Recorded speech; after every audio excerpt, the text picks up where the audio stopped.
কেন পারছো না? কেন মনে থাকছে না? তুমি তো দেখে দেখে পড়ার কথা, কেন মনে থাকবে না? 3 দিন ছুটি ছিল, তাও পড়া হয়নি কেন বলো?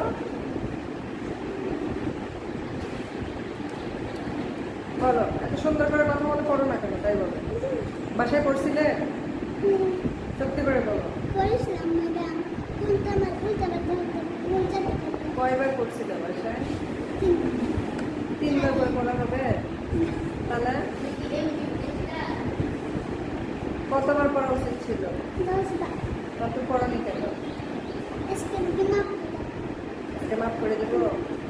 তাহলে নেক্সট দিন পড়া করবে? কথা দিলে? তুমি বলো যে নেক্সট দিন পড়া করে আসবে, তাই চেষ্টা না বলো, হবে আমার পরে। ঠিক আছে? আচ্ছা।